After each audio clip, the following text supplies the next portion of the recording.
Welcome everybody to tonight's special virtual gathering that we are calling Create. Tonight gives all of Beth Shalom the opportunity to celebrate our congregation's journey from the 1800s until today and into tomorrow. We are celebrating our community's hard work and dedication for the last 7.5 years to get to where we are tonight. This evening, we will look forward to our next chapter, having our own dedicated sacred space. The word for tonight, create, is intentional. There are 2 stories in the Torah about creating during the week and then resting on Shabbat. In Bereshit, the book of Genesis, God creates the world. And in Shemot, the book of Exodus, the Israelites create a tabernacle. God creates a world so that human beings can be placed in the Garden of Eden. And our ancestors create a tabernacle, a sanctuary, a mishkan, when they are traveling in the wilderness so that we could create a space for God to dwell amongst us. The artwork of the Nelson Atkins Museum could be hung in a mall or a warehouse. And the Kansas City Symphony could play in a gymnasium. And our beloved Chiefs could play on any 100-yard field at any high school in the city. But these gems of Kansas City know that the space where the experience happens uplifts the experience itself.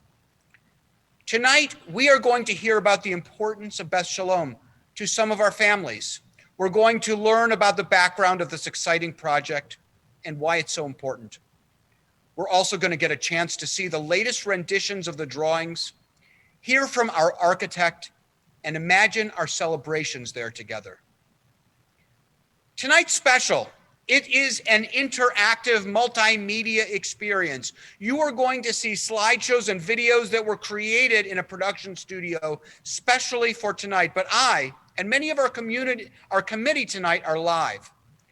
So we encourage you to ask questions. Click on the question mark at any time and you can type in a question. And at the conclusion of our program, we'll be able to answer your questions live. To begin, we are going to take a walk together through our sacred spaces. We're going to begin at 34th and Paseo. Then we're going to travel south to 95th Street and Warnall. And finally be here at 143rd and Lamar. And we'll also get a peek of what's to come.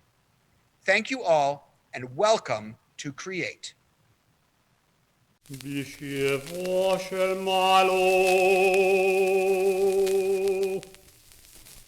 ובשבעו של מטו על דעס המקום ועל דעס הכל אנו מתירים להספלל עם הבריונים.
היום, היום, היום, היום, היום, היום, Hayom, hayom, tishma shavatenu, amen. Hayom, hayom, hayom, hayom, hayom, hayom, hayom, tichtefenu, bimin tzidkecha, amen. Good evening, everyone. Tonight, I have been given the honor to speak with you about the history of our sanctuary project. 10 years ago, our synagogue made the difficult decision to move our Shabbat services from our home on Warnell to the Lamar campus. Our congregants and staff did a remarkable job of transforming Goldsmith Hall, a space that was designed to function as a social hall, into our temporary Shabbat sanctuary. Flipping the room became part of our vocabulary and our weekly tradition. Despite this remarkable transformation of Goldsmith Hall, we recognized that it was still just a temporary space and that a permanent sanctuary would need to be created. So in 2012, after much study, our board of directors made the decision to list for sale our Warnell campus. And in 2013, I had the honor of serving as our shul's president. And we were fortunate during that year to complete the sale of the Warnell campus to Van Trust Realty. At that time, I asked our friend and fellow congregant Gina Kaiser to chair a select committee of congregants to study and recommend to the board of directors what our next steps would be for the future of our sanctuary. Rita Cortez, Josh Soslin, Ron Goldsmith, Art Fetterman, Bob Palin, Alicia Klein, Joel Goldman, Rabbi Glickman, and myself served on that committee. The committee spent over 3 years exploring various possibilities for the future home of our sanctuary. We left nothing off the table. We investigated selling Lamar and moving to another location. We considered sharing space with another synagogue. And we even contemplated continuing to hold services in our temporary space in Goldsmith Hall. The committee surveyed the congregation twice to gauge our needs and willingness to create new space. And we engaged real estate professionals, architects, and engineers. And ultimately, after much study, the committee recommended to our board of directors that we build our sanctuary on the Lamar campus. The board overwhelmingly approved that recommendation, and we engaged our architect and engineers to complete their plans, and we began our capital campaign to make this project a reality. On behalf of all of us, I want to thank Gina Kaiser for her persistent, steady, and elegant leadership over the last 7 years. I will now pass the Zoom baton on to Gina, who will introduce our wonderful architect. Thanks, Mike, and welcome to everyone. We're so glad you're here. When our committee began the search for an architect, we sent out a request for proposals to 7 firms around the country. We invited 3 of those firms for in-person interviews, and when we began to discuss who to select, it quickly became clear that the unanimous choice was Preston Scott Cohen. Scott designed the new Tel Aviv Museum of Art and the Keystone Performance Center in Beijing, as well as prominent buildings throughout the United States. Our own sanctuary is currently featured on his website. Scott is the Gerald McHugh Professor of Architecture at the Harvard Graduate School of Design, as well as a fellow in the National Academy.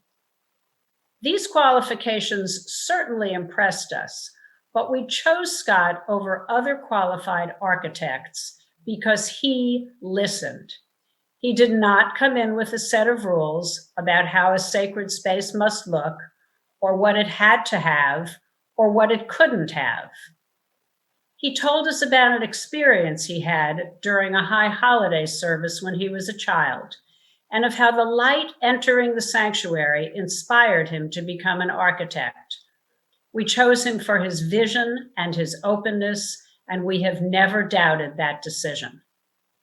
I had a conversation with Scott a week ago, and he told me that he and his partner Carl were working on a building in Boston for a corporate client that will be very visible due to its location. He said it paid the bills, but the project close to their hearts was our project. Scott has a deep connection in his heart and soul to the Jewish community, and I hope that all of you will experience that same connection when we can come together in our new sanctuary. On a personal note, our son and grandsons live in Connecticut. This will never be their synagogue, and they will only pray in this sanctuary on rare occasions. But David and I have made the largest gift we have ever made to this project. We did it because those who came before us created beautiful sacred spaces for us, and we owe it to the children and grandchildren who come after us to do the same. I hope you find it in your heart to give generously to this project. And now you will hear from Scott in his own words about what this project means to him. Well, thank you so much, Dina. And I just would like to begin by talking about what a wonderful opportunity it is to design a special building like this. This is so rare, the opportunity to design a sacred space. As you all know, that kind of place has qualities unlike any other building.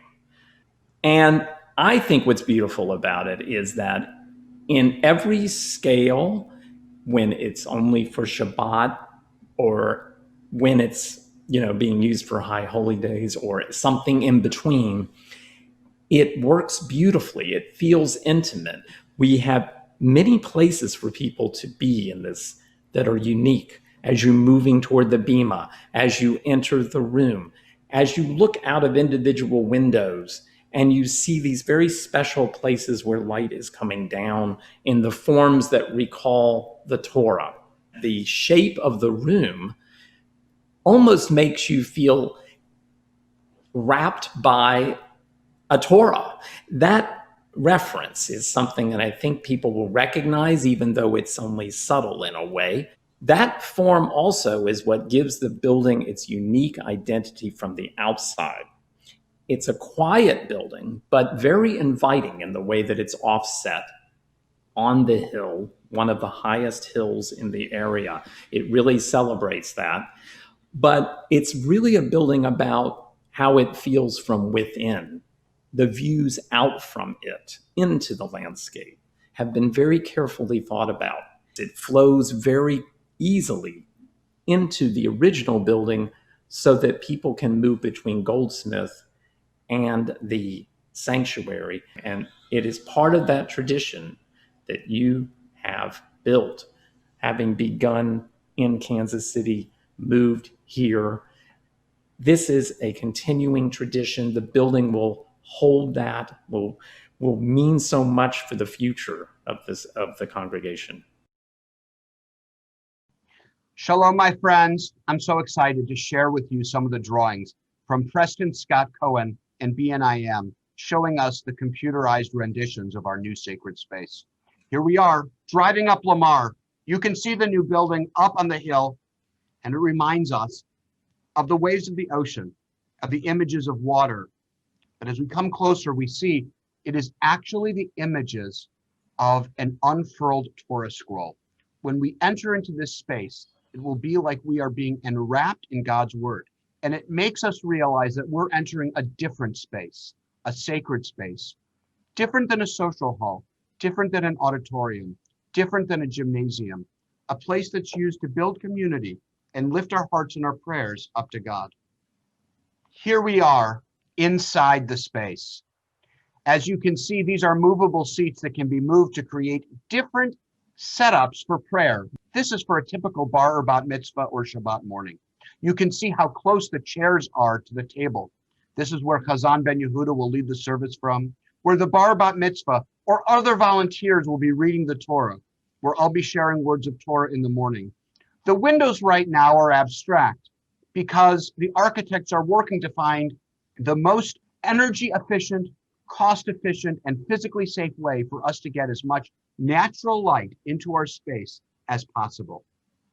And there's something in this picture that's missing from our current configuration. If you look to the right, there's an ADA compliant ramp so that anybody, regardless of their mobility, will be able to approach the ark will be able to kiss the Torah scroll and fully participate in our worship. Here we are with the Shabbat setup, but the roof taken off of the building. You can see that the movable seats are in a round close to the table. And then we have fixed seats behind. So it can be almost like a chapel within the sanctuary for a Shabbat morning when we don't have a bar bat mitzvah. But then when we have a special speaker, Scout Shabbat, Sisterhood Shabbat, or a bar or bat mitzvah celebration, we expand out to have almost 300 chairs on the first floor alone. And if we need additional space, there's an additional 140 seats in the balcony. Having a balcony allows us to expand our physical space in the most cost-efficient and energy-efficient way possible because there's no extra square footage on the floor plan. Here it is set up for the high holidays. You can see that the seats are now in rows and that there are additional movable seats that are laid out behind the fixed pews. This gives us 522 seats, as many as there were in the White Theater. So between this new sanctuary and Goldsmith Hall, we'll be able to have just as many seats as there were in the Social Hall and White Theater at the JCC, but we will also have the expanded classrooms on our lower level, and this way we can have engaging youth services and family services taking place simultaneously. This slide is special because it shows how short the walk is to go from the car right into our building, right into the sanctuary without that long walk down the hallway that we currently have. This will make our space as accessible and welcoming for all of our members, regardless of age and regardless of physical ability. Here we are, my friends, back in the new sanctuary. I can't wait to have you join us here, celebrating together your child or your friends' children's or grandchildren's bar and bat mitzvah celebrations, new baby namings, ofrus and weddings, and yes, also standing together in sadness when we comfort each other after a loss or during Yizkor. I look forward to seeing everybody's faces and to hearing our voices rising in prayer and singing in celebration. Thank you for joining us this evening. Shalom. Hayom, hayom, hayom, hayom, hayom, hayom, hayom, hayom, hayom, tevarchenu, amen. Hayom, hayom, hayom, hayom, hayom, hayom, hayom, hayom, hayom, hayom, tegadlenu, amen. Avinu malkeinu, Chonenu v'hanenu, Avinu malkeinu, Chonenu v'hanenu, Ki en banu masi.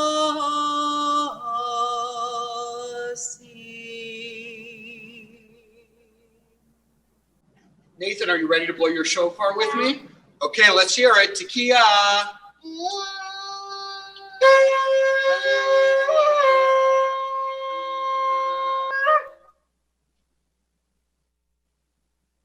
Bye-bye, buddy. My name is Debbie Sosland Edelman. I hyphenate my last name, so my parents' name is Sosland, my husband's name is Edelman, and I use both of them. My great-grandparents came to this country in the late 1890s and affiliated with Beth Shalom. They had 9 children, and most of them stayed in Kansas City and continued to affiliate. So those are my parents, Blanche and Neil Sosland. They're still living. They're still active members of Beth Shalom. They are the parents of 5 children. I am the eldest. We are all very, very committed Jewishly. All our life cycle events, all our worship, all our youth group activities have all centered around Congregation Beth Shalom. I am the executive director of the Sosland Foundation. So it's a family foundation. I have been the executive director for almost 32 years. We make grants in the Kansas City area in several areas: social welfare, health, education, civic, arts, and a category we call Jewish. We have lots of opportunities to make grants in lots of different areas, but this feels right because it's been our family's spiritual home for so long. it takes a certain amount of money to build this new building. Scott designed incredible architectural renderings, and so we have to raise money to build it. And we, the Sosland family and foundation, put a challenge grant out, and we said, we believe in this. We believe in it so much that we are going to make the biggest gift we've ever given, but we want to make sure that our gift is consistent with congregational values. And we believe that it is, and we hope that people will step forward and be generous and take advantage of this matching opportunity. We recognize that programming is vitally important. What goes on inside the building is vitally important. But I also believe that the sacred space frames, transforms, and enhances those experiences. And I do believe that we have a responsibility to plan for the future. Someone cared enough to build a synagogue for me, and now it's my responsibility to look to the future and build a synagogue for the future. And I think this space is going to invite people, energize people, engage people, and hopefully our synagogue will grow and flourish and we'll enjoy being together. Hi, I'm Louis Cohn, and this is my wife, Micah Cohn. This is Jack. No. Haley. I was bar mitzvahed in 95th at Warnell and grew up going to Sunday school. I remember running the halls growing up with all of my friends that I still have to this day. Yeah, I went to preschool here. I was bat mitzvahed here. Louis was as well. The Beshalom rabbi married us. We did our kids' bris and baby naming here. So really all of our major life cycle events have happened here at Beshalom since we were both very little. Probably my best memory growing up at Beshalom was going to the high holiday services with my grandfather. That was always an experience of its own, of being driven over to my grandfather's home and riding with him to the high holidays and sitting and praying with him on the high holidays.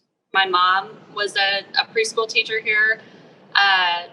We grew up coming to services every Saturday. It was a really meaningful part of my youth experience.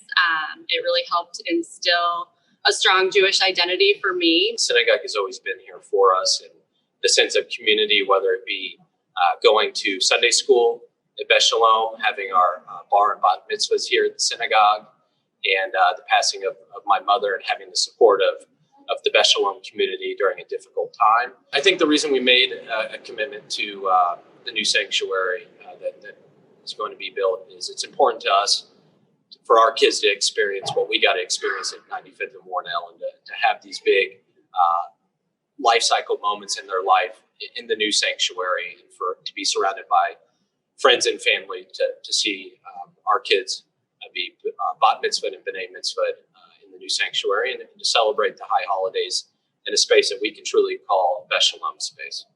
Breathing that new life into it, that new energy, to ensure a strong, positive future for the congregation community is something that we really believe in. We have such a deep history at Beshalom and so many fond memories growing up here that we're just excited for the future that is in store for the next generation. I love Beshalom! This is one tough act to follow. I am Ron Kopakin, and I am part of tonight's program is discussing the finances of the campaign. I am the chairman of the fundraising for this campaign and was co-chair of the campaign 16 years ago to raise the money for the existing building. I'm sure tonight's event has raised many questions, so as a reminder, submit your questions anytime and we'll get to them shortly. Over the last 18 months, while we have been quietly raising money for this campaign, I must tell you it has been very rewarding and satisfying to hear all of the beautiful stories I've heard from our members. Whether it was meeting with a fifth-generation Beshalom family, to someone who married into Beshalom, or a family that moved to Kansas City recently, everyone has a story to share. We heard wedding memories of being married at our Paseo location, to someone's father actually carrying a Torah into the new sanctuary on Warnell when we moved in 1970. One of the most surprising stories was somebody whose grandfather was president of Beth Shalom in the 40s and was one of the 8 families who actually wrote a check to buy the land to acquire Warnell property for us to build our school and sanctuary on in the 60s. Lots of deep tradition brings us where we are today. We have a campaign goal of $12 million. $9 million is the cost of building and furnishing for the sanctuary. $2 million will be set aside to establish an endowment fund to pay for additional operating expenses for the new building so that the annual budget will not absorb these expenses. We are also paying off our current mortgage of $600,000. The only loan on the new building will be the construction loan to fund the construction of the sanctuary. I am very happy to report we are currently at over $8 million towards our goal. We have gotten to this point by many generous members making meaningful pledges to the campaign.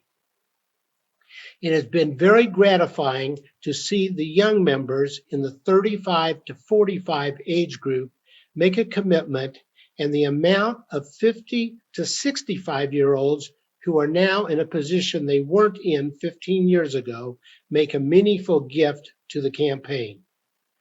Whether your family can give $500 over 5 years, $5,000 over 5 years, or $25,000 over 5 years, you will need to decide at what level your family can participate. If you have a capacity at a higher level, we hope you will consider doing that also. There has been a tremendous amount of planning to get us thus far, and with everybody's help, we can meet our goal and allow us to build our beautiful new building.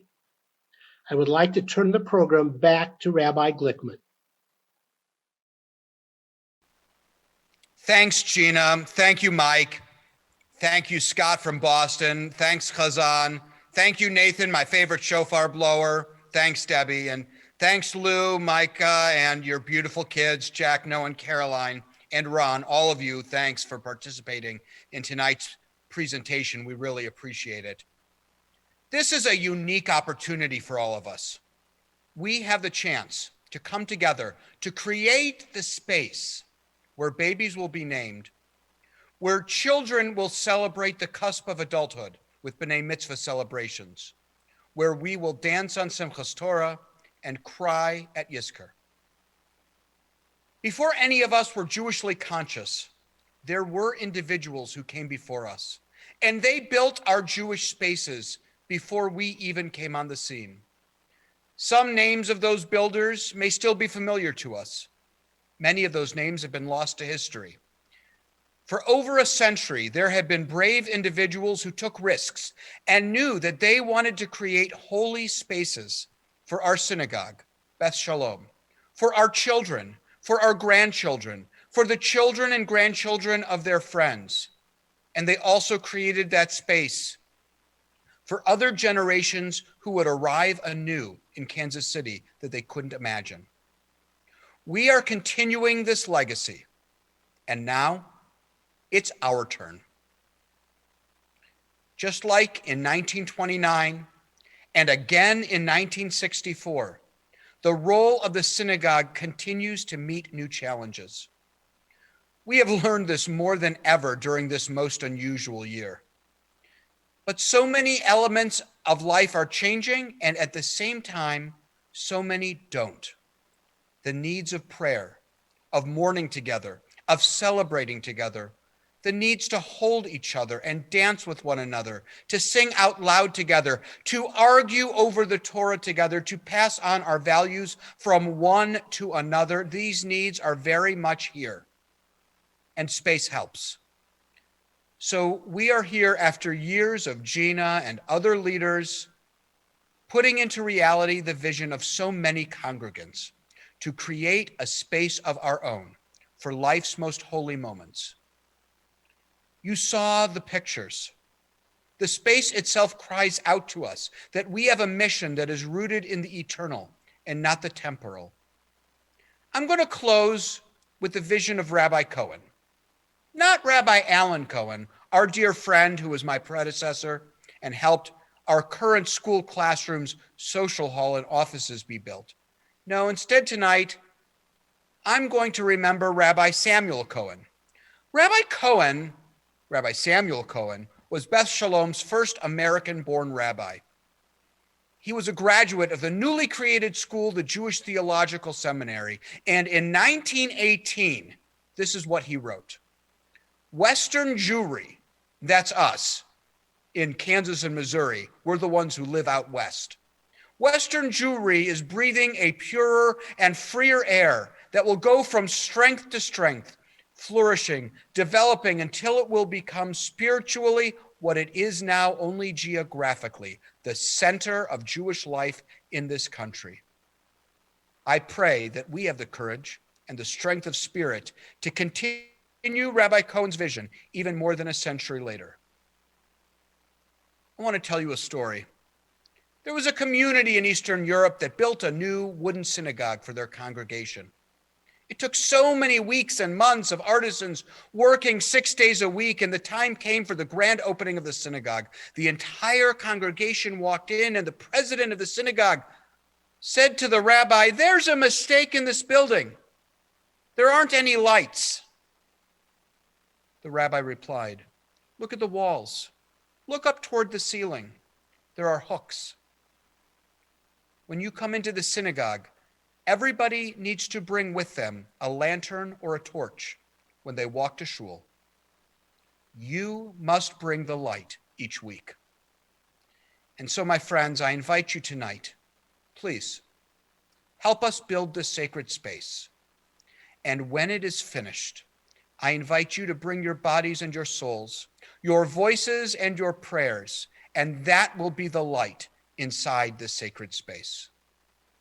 Whether you are giving $180, $1,800, or $180,000, we want every gift to be a gift of the heart, a nidivat lev, so that we can walk in together and say, together, we made a space for God to dwell amongst us. Everyone will be receiving a letter in the mail, as well as an email, so that you can make a gift that is meaningful for you.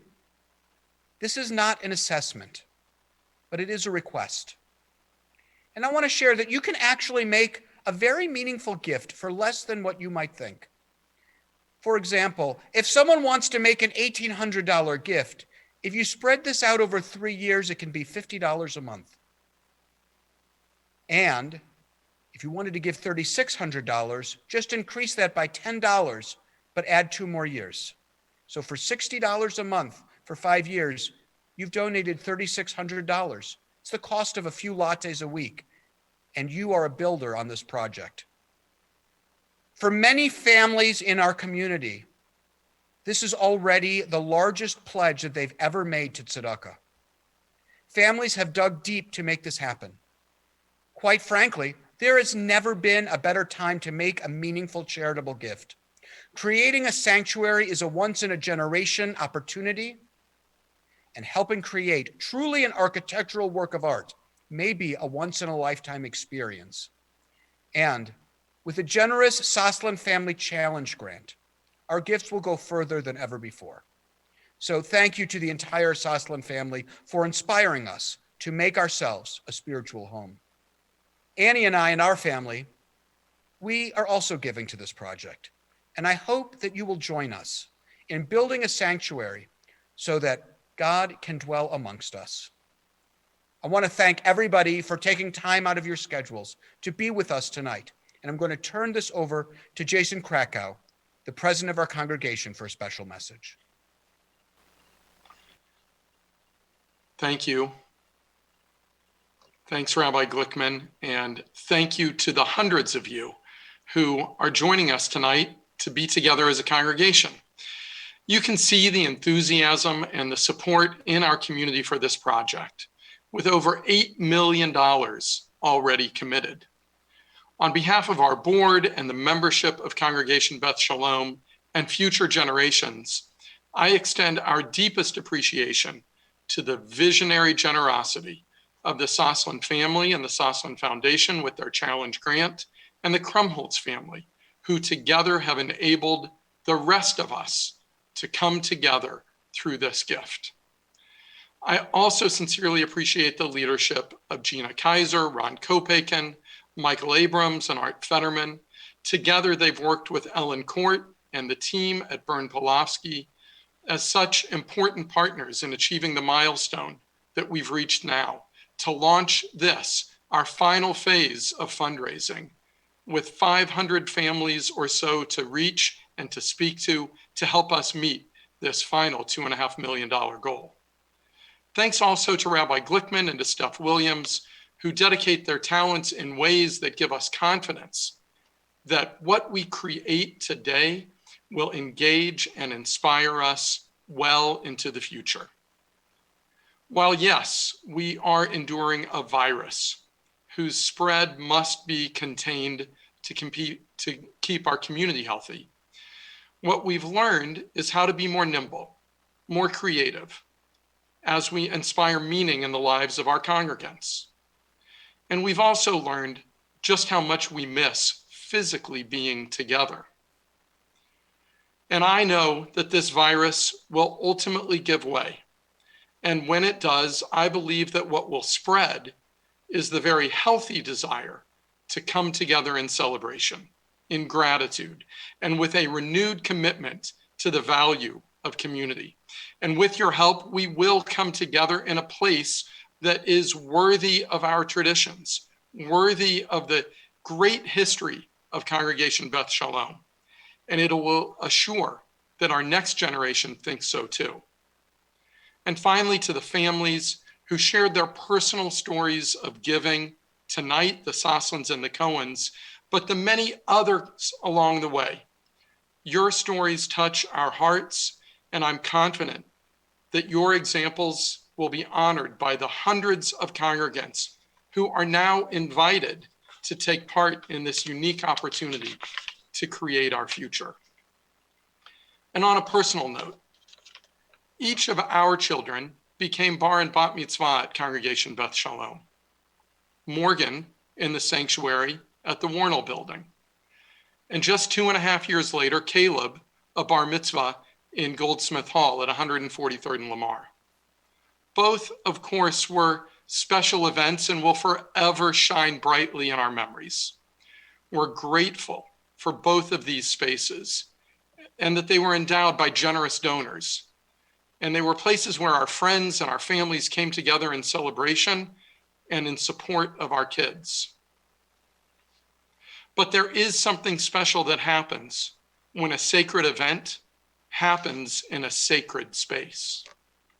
And I think even more special when those kids return as adults for Shabbat services, for holidays, and for sacred events, maybe even under a chuppah. And they see themselves on that bima from the time they were 12 or 13 years old. That's why Andrea and I join the list of families for whom this will be the largest charitable gift we've ever made. We want that connection for all the kids growing up in our community. So in a moment, I'm going to turn it over to Ellen Court, who will navigate the questions you've been asking, the comments you've shared tonight. But before I do, I'm asking you to think about this opportunity a little more deeply than you might have before this evening began. Consider what a synagogue is when it has a sacred space to pray. To me, it's what makes a synagogue a synagogue.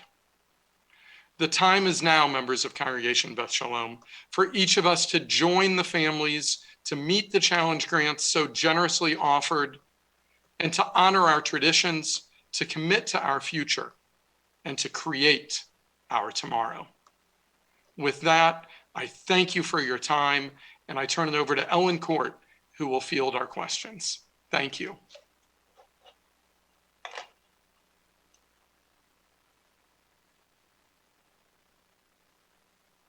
Thank you very much. It's my pleasure to serve as facilitator for the Q&A right now. I have some wonderful questions, and I hope we get to them all tonight. If we do not, rest assured that you will be contacted and we will answer each and every one of them. So I have a couple questions from congregants, and I'm going to start off with a question from Roberta Goller. And her question is, if you have a donor-advised fund at the Jewish Community Foundation, you may make a donation to Beth Shalom for this sacred space. This is really not a question, it's a comment. You may put your donation on a tickle to be paid each year or month. So I think Roberta is answering in her capacity as Jewish Community Foundation extraordinaire staff. This is just a little tip that you can send funds from your donor-advised fund. Okay, and the question came from Ken Sonnenschein, but I believe we answered it. Another question from a congregant is the sanctuary floor raked or flat? I think I'm going to ask Gina Kaiser to answer that question. I believe that the sanctuary floor is flat. I believe that as we get into the section with the pews, there is a very slight grade. We have already spoken to the architects about making sure that it is easy and comfortable to stand. We know the experience we all had in the White Theater. We know how difficult it was to stand on that incline, and we are very mindful of this issue. Great, thank you so much. A question from Lynn and David Bach. Who should I contact to make a donation of appreciated stock to Beth Shalom? Specifically, who should my broker contact? And I'm going to turn that to Ron Kopeikin.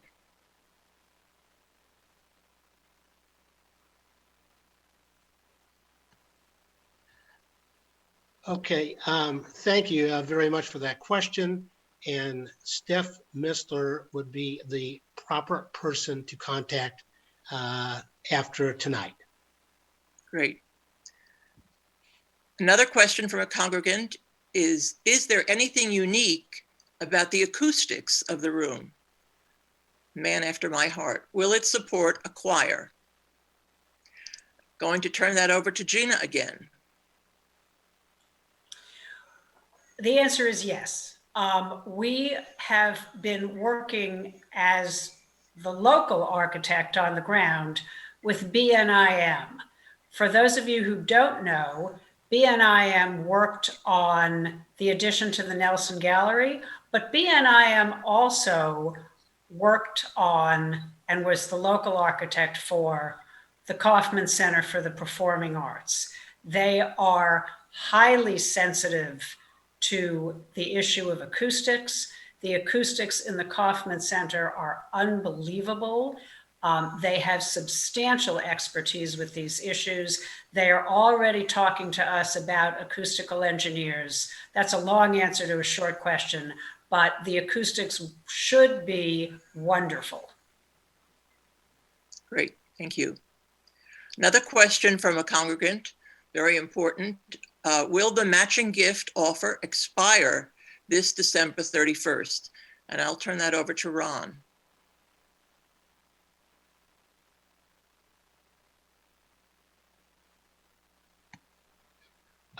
No, it will not expire, and it'll follow the campaign until its entirety. Great, thank you. Another good question from Stephen Marshall Shore. Will the seats be able to store prayer books on the back or underneath the seat? Now prayer books are placed on other chairs or on the floor, which we know is all very inappropriate.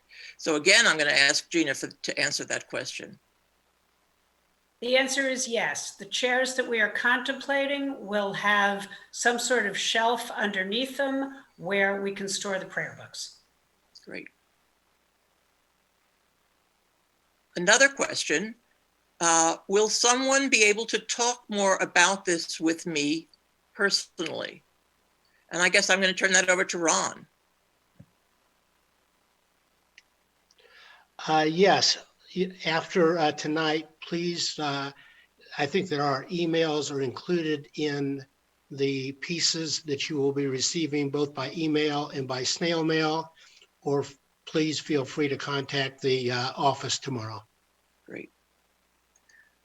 Another great question from Randy Kovitz. When will we be breaking ground and how much more money needs to be raised?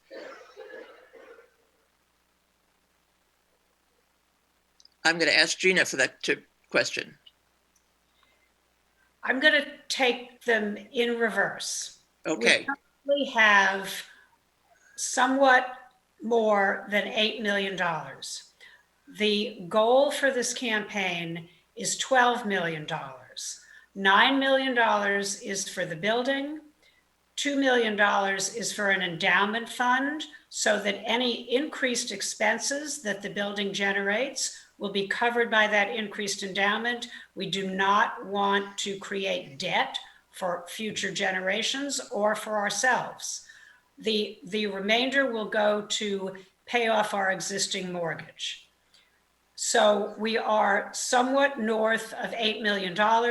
We need to get to 12. We have a match from the Sosland Foundation, but as we sit here today, we need to raise approximately $2.5 million. And we hope to do that between now and the end of the year. And the reason why we hope to do that between now and the end of the year is because if we do that, then we can break ground sometime in 2021. From the time we break ground, the architects estimate that it will take 18 months to 2 years to complete the building. So we really would like to be in this building by 2023. We really do not want this fundraising campaign to drag on. Great, thank you. A question from Susan Leibovitz. Is the light coming into the sanctuary diffused in any way so no one needs sunglasses? Again, I'm going to give that to Gina. Wow, this is my night. Huh? So the light coming into the sanctuary is one of those features that we have not finalized. You saw that there were a number of windows. We're still trying to figure out where to put the windows because we don't want anyone to have to wear sunglasses. So you can rest assured, one of Scott Cohen's areas of expertise is how you work with natural light. Just as an aside, the Tel Aviv Museum has this unbelievable, Rabbi, what does he call it? He calls it a light fall, I think.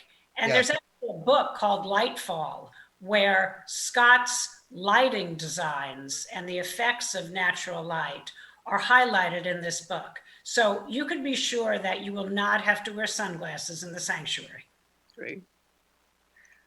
Okay, another question from a congregant. How close are the renderings to the final project? I'm assuming this is me again. I guess so, Gina. There are some tweaks to be made. I just talked to you about one with respect to the placement of the windows, but for the most part, the renderings that you are seeing are very close to the final project. Great. I think a very important question from a congregant. What are the plans for the security of the entire building? And I'm not sure who is best to answer it. Would someone like to take a stab at that?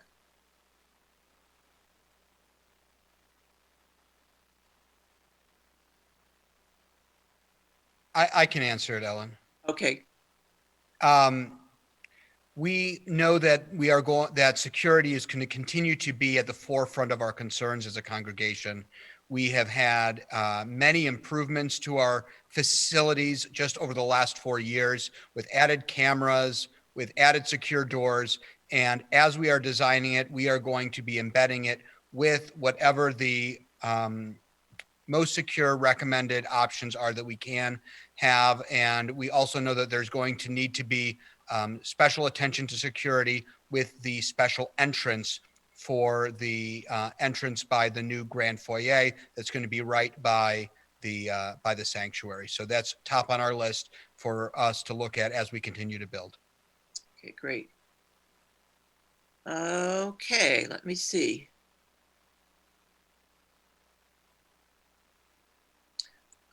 A question from Susan March. Where is the Ner Tamid? Is this rendition of the Aram HaKodesh what we are going to see? I'll take that one, Okay. Ellen. We don't yet have the artist rendition of what the Ner Tamid is going to look like specifically, and probably there's going to be nuances of difference in what the Ark is going to look like as well. Both the Ark and the Ner Tamid are standalone artistic pieces. So there's going to be special attention paid to this. And as we finish up our fundraising goals and we make our final tweaks on the overall project, we'll have a more definitive look of what the Ark is going to be. But it will have that contemporary theme. It will have it will continue to have the nuances and the energy of an unfurled and rolling Torah scroll. And we worked just this week with the team at Preston Scott Cohen in looking at some potential designs for the Ark, and it is beautiful and inspiring. And one thing that I want to reiterate about what makes this Ark so special that's different from our current Ark is not the Ark itself, but how you get there, and that there is an ADA compliant ramp. I know it was mentioned in the presentation, but I want to reiterate, we want everybody to be able to engage Jewishly, to come to the Ark, to be able to come to the table, the reader's table, to have an aliyah, whether it's on the high holidays and it's up on the raised bima, or whether it's on Shabbat and it's on the floor. So we have an ADA compliant ramp. Anybody will be able to get from the ground floor up to the bima and back safely and securely. Great. Another question from a congregant. If we do not reach our financial goal, will there be an assessment? And I'm going to turn that to Ron. Absolutely not. Okay. Another question. Can I pay by credit card? And I'm going to ask Ron again. Yes, when you get the email and the cards in the mail, you will see all of the different options that are available to you. Great. Okay. Does anyone have any additional questions? There are a few that haven't been answered yet. I think they require a personal contact, but there is something. Okay, this is another tip for everybody. Remember that Uncle Sam, this is from Bev Newman. Remember that Uncle Sam and the state will help you if you wish to make a contribution. You can make it out of your RMD, which is your required minimum distribution for those of you who are over 72, although I think the year is changing next year, up to a maximum of $100,000 per individual per year.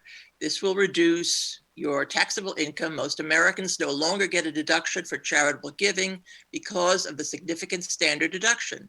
Be sure to contact your tax professional for additional advice or simply call Peter Newman. And if you need that number, I will be happy to give it to you.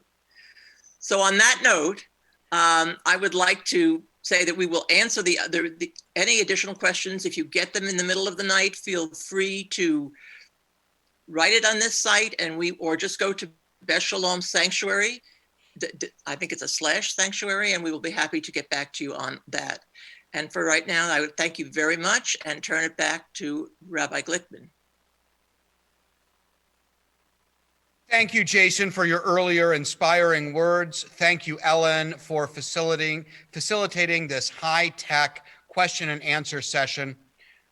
I really miss the experience of being in a physical space together and being able to have Q&A and a town hall. And I can't wait for the time when we can kibitz over these answers over a bagel and schmear and a cup of coffee after Shabbat morning services. And that's really, well, of course, we don't want to talk about donations on Shabbat morning services, but I miss that time together. And I really appreciate all the work that went into this production so we could try to mimic that in-person experience of being able to share ideas together. So thank you, Ellen, for doing that. And thank you, Gina and Ron, for answering all of these tough, detailed questions. And I do want to reiterate that all of the details from tonight's production are going to be on our website, bethshalomkc.org/sanctuary. Okay. Again, bethshalomkc.org/sanctuary. And if you just go to our homepage, there will also be a link there. And before we close, there's a few people that I would like to dedicate this evening to, but none of these people are here. First, I'd like to dedicate this to Mrs. Krumholtz, who we buried a few years ago together at Mount Carmel Cemetery. It was a small funeral. Mrs. Krumholtz had lived away from Kansas City for many, many decades. And she came back to Kansas City and saw the plans for Lamar with Rabbi Cohen years ago. She came and visited the 95th Street campus. She was visiting her childhood synagogue because she was dedicating a new Magen David Adom ambulance. And she had a vision of how she could make an impact for future generations. And it was her initiative to make this gift, and she talked to Rabbi Cohen about it. I also want to dedicate tonight to all of the builders from generations past who are no longer alive, who made a full Jewish life for us here in Kansas City to inherit. We are all the beneficiaries of their vision and their generosity. And one more group. I want to dedicate this evening to the generation yet to come. There are children that are not yet born. There are families that have not yet moved here to Kansas City. And I can imagine them today growing up in a thriving, beautiful, and embracing Beth Shalom. I look forward to being a part of it, and I hope that you do too. Thank you so much for coming tonight, and Lila Tov. Good night.